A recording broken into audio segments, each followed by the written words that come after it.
Hello, Bernice. It's been a real hectic time, so you have to bear with me. I sort of squeezed you in front of, well, quite a few thousand people. I like your energy. So, talking about your energy, I haven't had a great deal of time to really have a look at you in greater depth. But what I have done is I studied your energy a little bit and found out a few things, which was, well, it was bugging me slightly because I couldn't place where you were from. And I know that I know your energy from somewhere, and I find it hard to sort of work out where. It doesn't matter.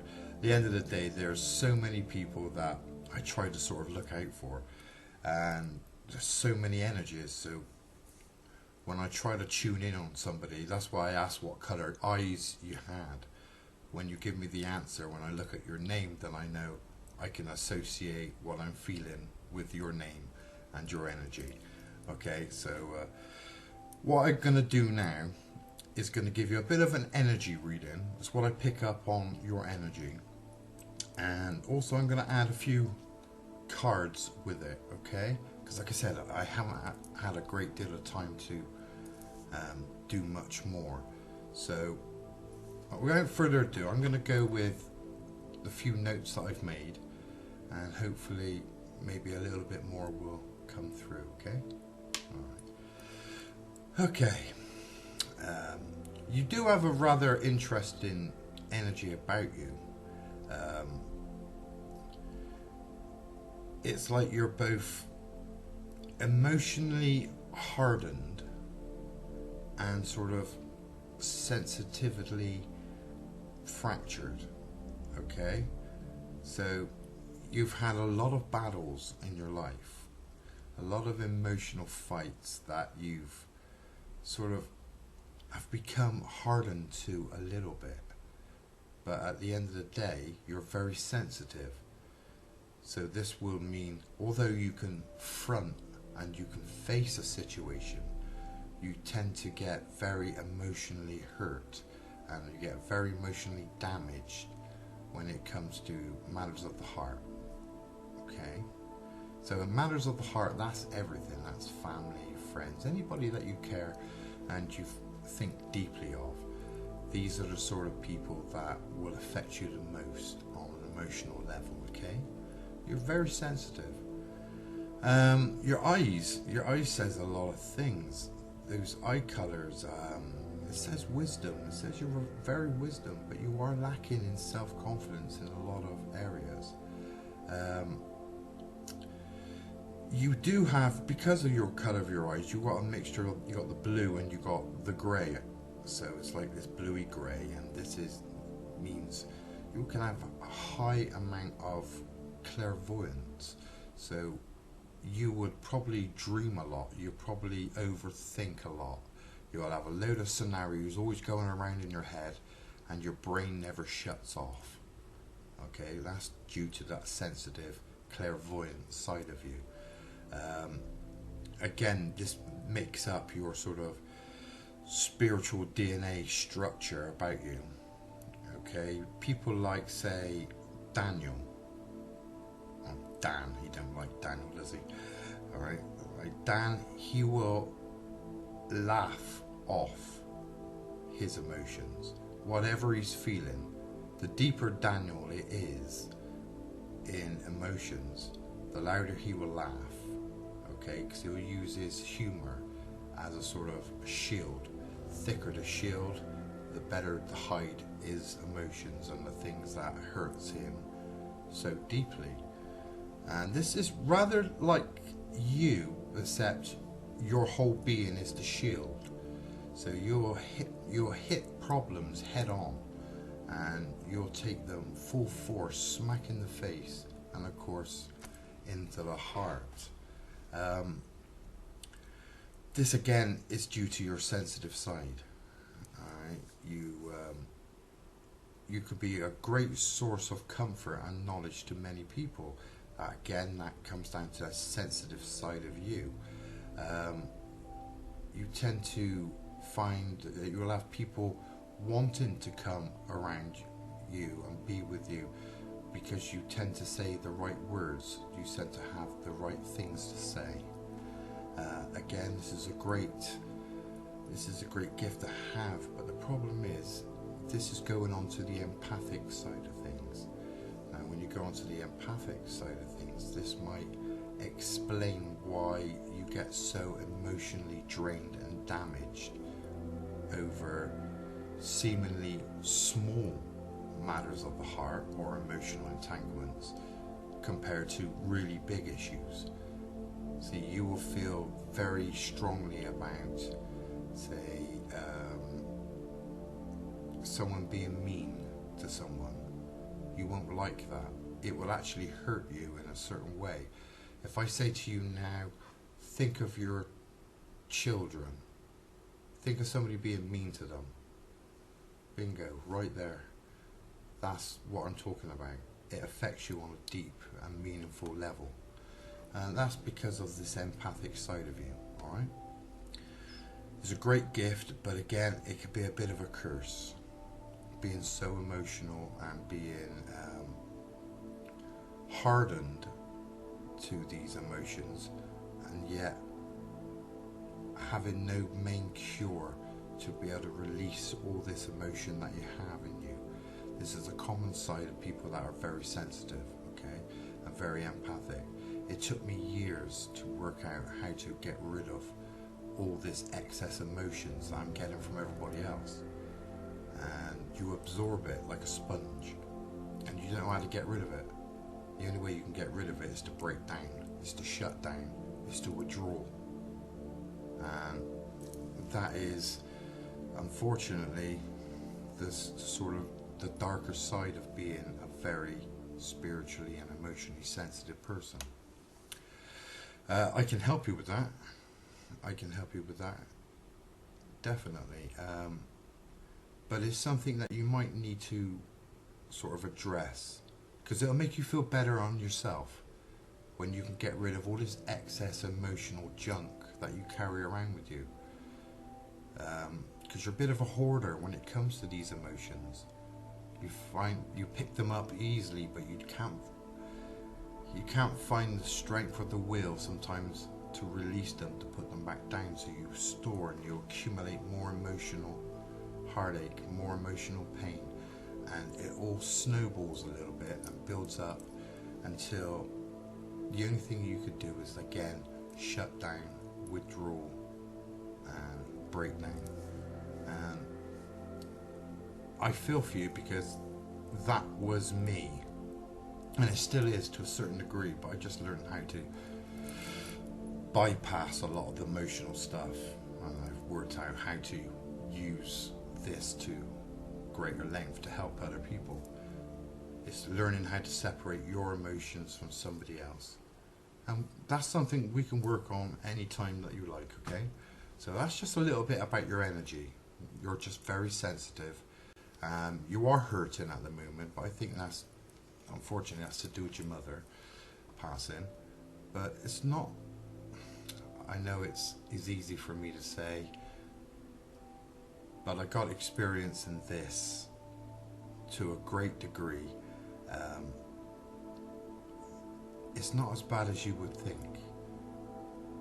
They're still there, they're still around you, especially at your mum. I've taught Dan some interesting things about your mum, and you know, she's doing okay. She's doing fine. She's actually having a bit of a knees up and a bit of a laugh with some other people up there, and she's doing great. So there's nothing to worry about as such, and you've just got to maybe think about not so much the passing or the losing of your mum, but more think of the good things that you've shared. Okay, celebrate the life rather than the passing, because in your mum's sort of point of view, and where the rest of your mum's family and stuff like that she hasn't seen for a long time, um, their life is still going on. So it's only sort of a breakdown of the physical side of our life as what we know it. Her life really is continuing, it's carrying on. And one day you'll be in the same position, same will I, and same with everybody else. We'll all be in the same boat, and we'll all be going about our lives in a slightly different way. But to her, her life is going on just the same as it always was. But yet, all these people that she hasn't seen for such a long time, she's managed to meet up with, and so in a lot of respects, she's in a good place. She's got no pain. She's got no worries about money. She's got no worries or fears about how she's going to move without her back hurting or her hips hurting. There's no more sort of worrying about those day-to-day problems that us humans in our physical forms has to deal with. In many respects, they're in a much greater place. Me, I've lost 97% of my family, okay?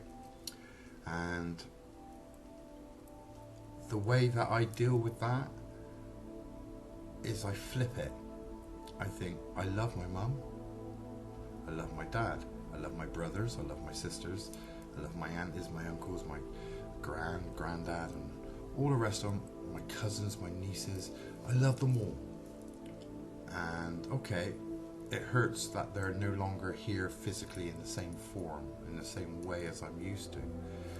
But wow, one day I'm gonna be out there with them. I'm gonna see them again. I'm gonna be around them, and that gives me hope, and that gives me joy.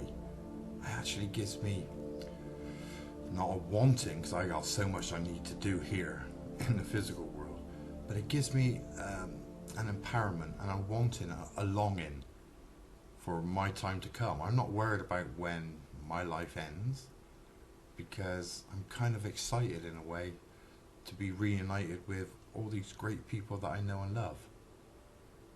I don't know if that's the medium side of me, the spiritual side of me talking, but this is how I see things. I don't see things as, oh, I've lost somebody, I'm going to spend the rest of my life mourning and crying about them.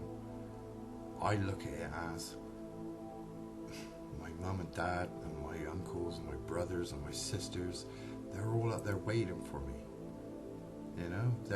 I'm actually quite gutted sometimes, because I know that they used to have great parties, and I know that they're probably having one on a daily basis. They're all together and they're all having a laugh, and that makes me sad that I'm not with them partying and having a laugh, me generally being the butt of the jokes. But it gives me hope, and it gives me something to really look forward to. So it sort of turns the whole idea of death on its head, because we only lose our physical body. The real us, the spirit, the soul, the energy that gives us life, that still remains, and that still carries on. And they, in many cases, they don't even realize that there's any difference, that they've left their physical body. According to them, they're going about their business in exactly the same way they did last Thursday. Just going about their life, probably turning on the TV. It's whatever their idea of heaven is. And it's quite beautiful, isn't it? So you got nothing to worry about when it comes to your mum. I give you my word on that, and my word is my bond, alright? I said to you before that I don't like doing readings and stuff like that. Now, it's not because I can't do it. It's not because I don't want to do it as such. It's more the case of I got such a high regard and respect for our loved ones and spirit in general, that I hold them in higher regard than I do us. Alright? And I personally think it's very unfair for all these, you can call them false prophets if you want, all these card readers that instantly can tune into people and tell you how many kids you're going to have. It's all a load of rubbish. It really is. They use hot, cold and warm reading, and they prey on people's hopes. They prey on people's despair, and that breaks my heart, because I never chose this life. This life chose me. I was born this way. I was seeing spirit and death, if you want, before I can actually form a full sentence of words. I was that young, so it's always been a part of me, and I guess I see things in a slightly different way, you know.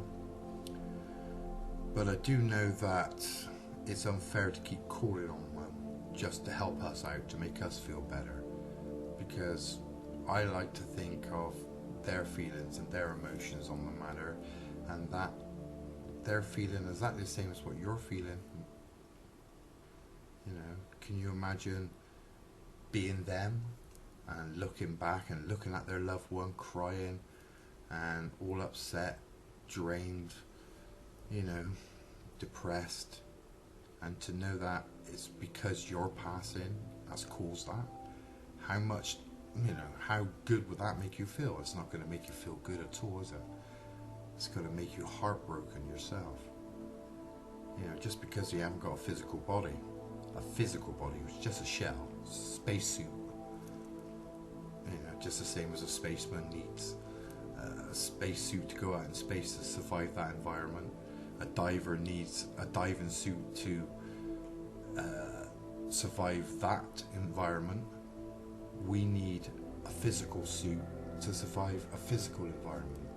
So our suit may have run out, but our feelings, our emotions, our love, and all of our experiences, the good ones and the bad ones, and everything, is still there, you know. So they're still thinking of you, they're still feeling the same thing. So they'll see you and they'll see that you're heartbroken, and they'll feel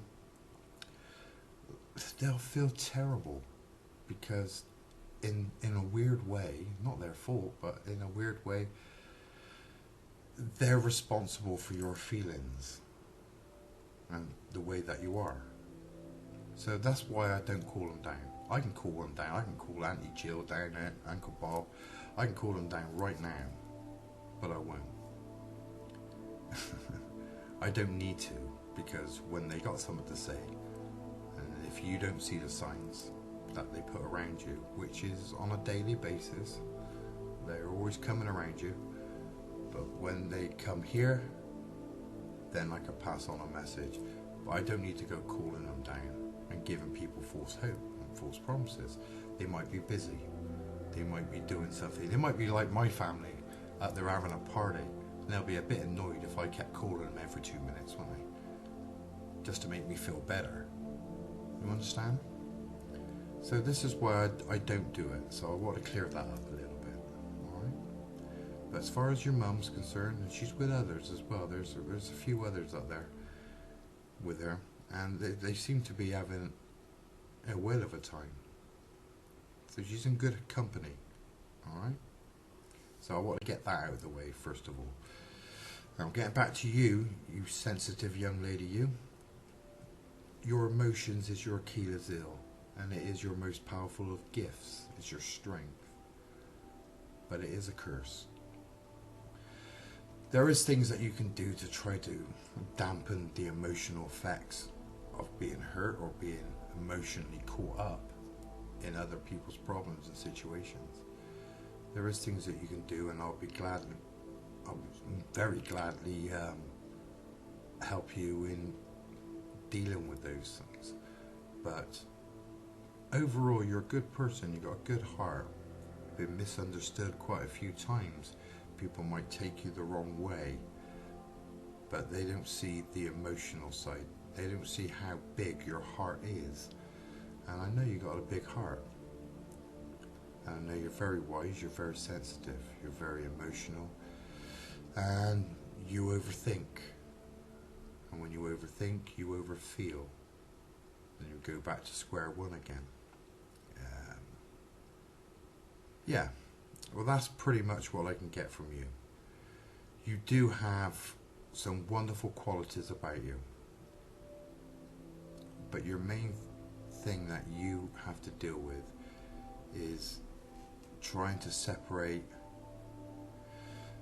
wants, the things that you want so badly, and separate those feelings when you can't get them. That is your main problem. Is again comes down to your emotions and how sensitive you are. Okay? So it's not a bad thing, but there's bits of bitterness towards other people that you've had reflected back to you. There's some sort of bitterness towards some people. I don't know what that is. A sense of betrayal. There's some romantic issues, but I don't need to tell you things you already know. I just want to tell you what I know that you want to know, and that is pretty much if your mum's okay, possibly one or two others. Everybody is fine. You're going to be fine. You've got a love of some great people around you, both in spirit and in physical. Your card here, Queen of Pentacles. This is saying that you're now in a sort of monarch position. Okay? You are now in a position where you're like a family head. People look up to you, whether you realize it or even want it. You have a responsibility now. People look to you for their strength and their courage, their wisdom. Okay, so that's your important role as a family member, as a monarch of a family. Okay?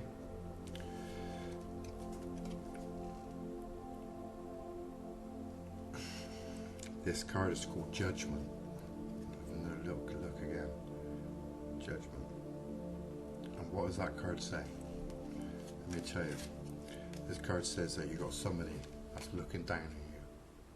Somebody very special. An angel. These angels could be anybody. They could be a loved one, they could be mum, they could be dad, they could be an auntie, they could be your own spirit guide, your own angels. Okay? But you're being watched over with love. You've got many people in front of you. That's saying that there's other family, there's another side of a family. And you've got people behind you. This is saying this is the here and the now. You've got somebody looking down at you, you've got spiritual guidance. You've got to listen with these. And listen with the heart.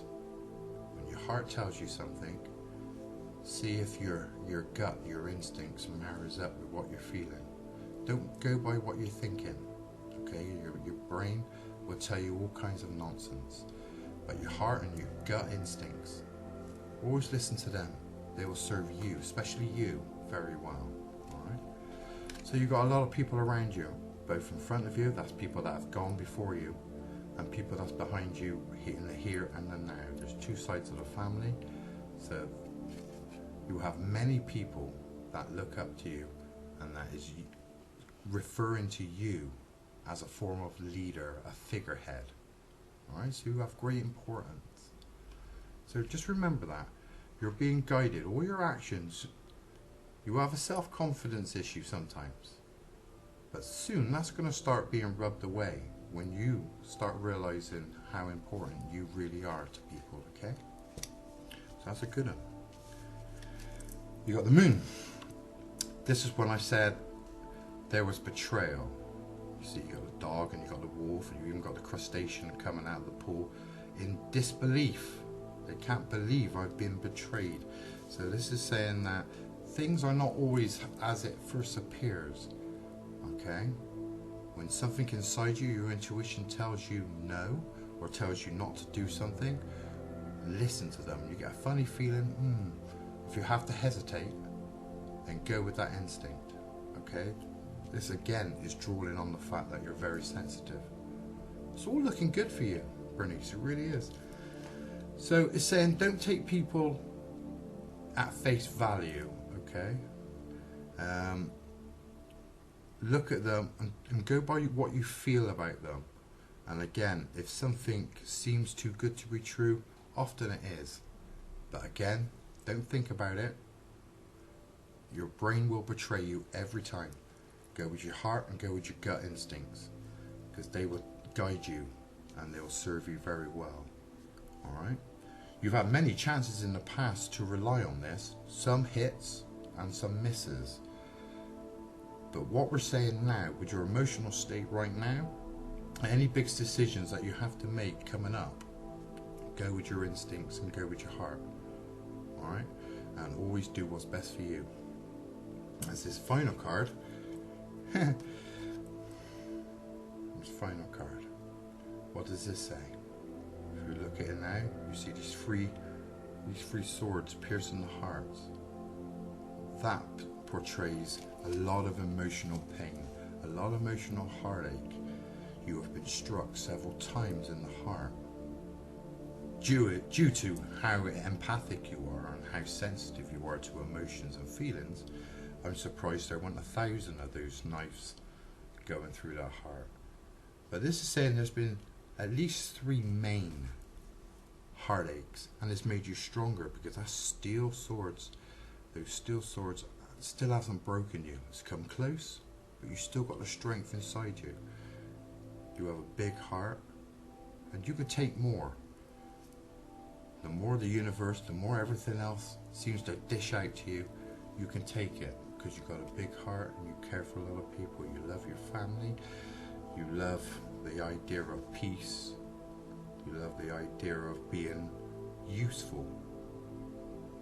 And that is your new role now as a monarch. You are being guided in any spiritual actions that you take. You got to rely more on your instincts and your intuition, okay? And don't take things at face value. And remember your heart. Your heart is going to lead you to where you need to be. It makes you tough, it makes you strong, it makes you powerful, it makes you emotionally defensive.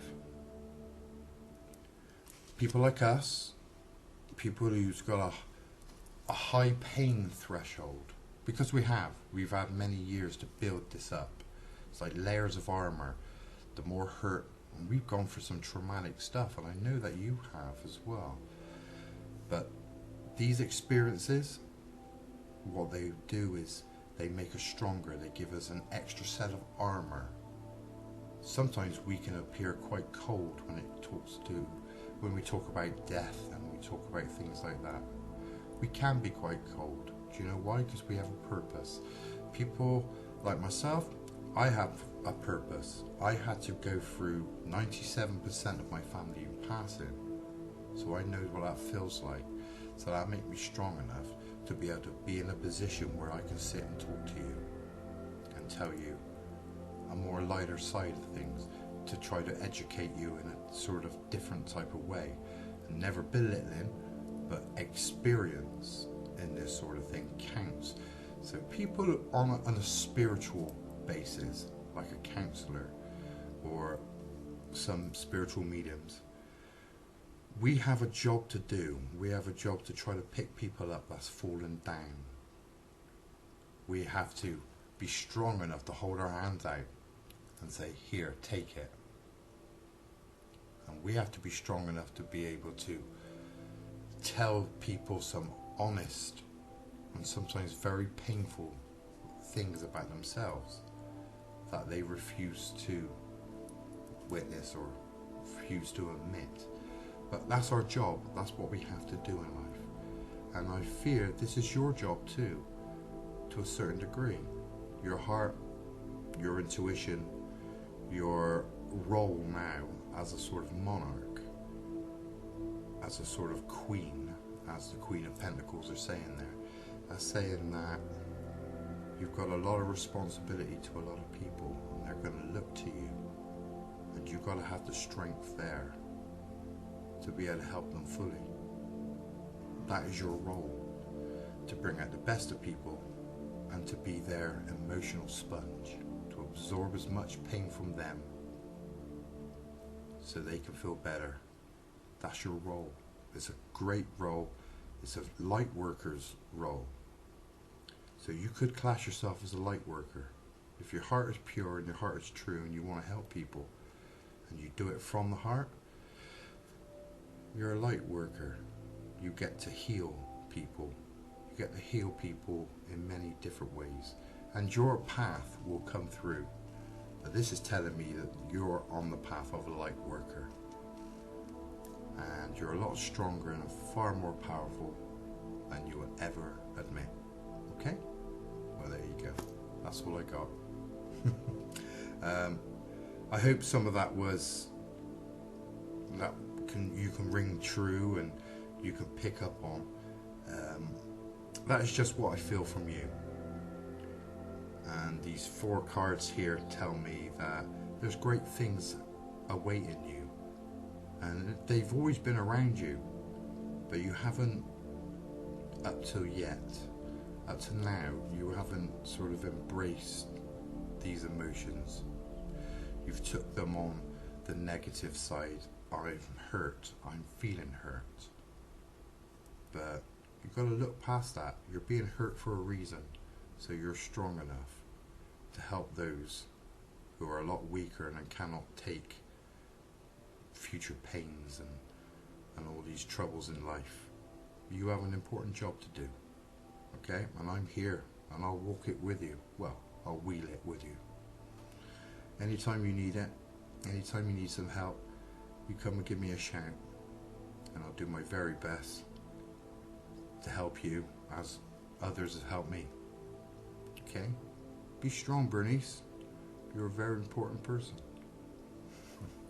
Alright, I'm going to leave it there. I've waffled on enough. Love and light to you. If you need me, give me a shout.